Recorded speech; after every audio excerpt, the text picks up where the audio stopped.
Thanks for watching. I'm Margot Kinberg, and this is In the Spotlight, a closer look at a crime novel. Traditional style whodunits can have a lot of appeal.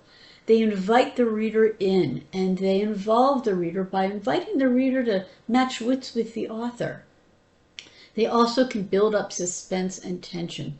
Let's take a look at one such novel today and turn the spotlight on Clare Chase's Murder on the Marshes. Tara Thorpe is a Cambridge-based investigative journalist who works for Not Now magazine.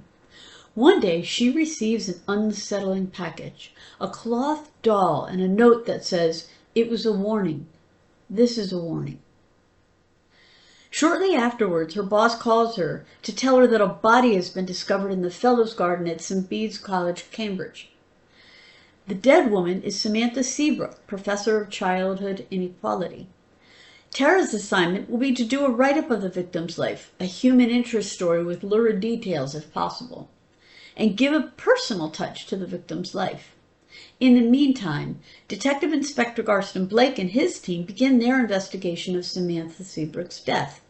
She wasn't married, although she had lovers, and she had no children. So the team begins looking at her colleagues, and it's not long before they uncover more than one possible motive for murder. The victim was brilliant and had a strong, assertive personality.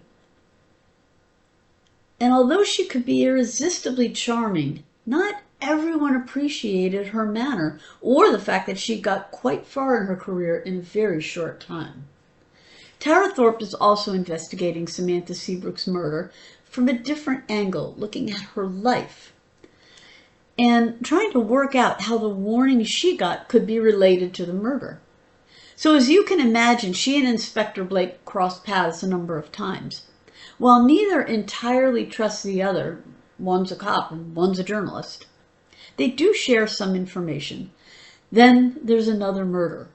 Now it's clear that they will need each other to solve the case, and they're going to have to do it quickly before Tara becomes the next victim.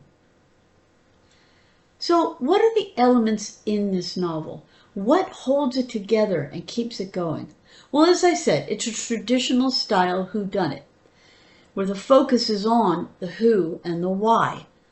Readers who like to match wits with the author and put the clues together will appreciate that.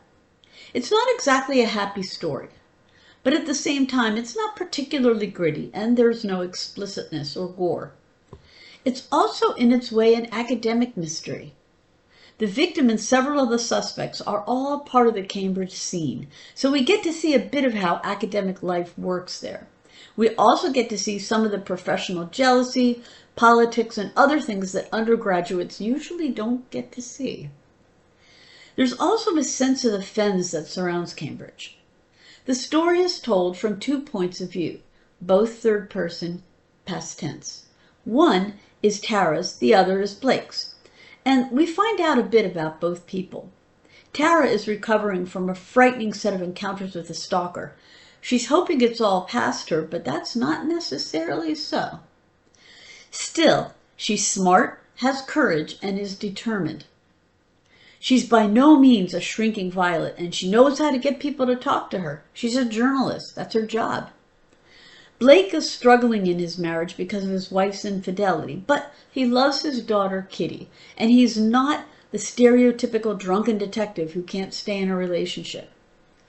Although he and Tara both feel an attraction, it's important to note their relationship remains professional. Murder on the Marshes is a story of how the past can lead to tragedy in the present. It features a Cambridgeshire setting, a university focus, and 2 sleuths who must follow a trail that leads to the past. This has been In the Spotlight. I'm Margot Kinberg. Thanks for watching.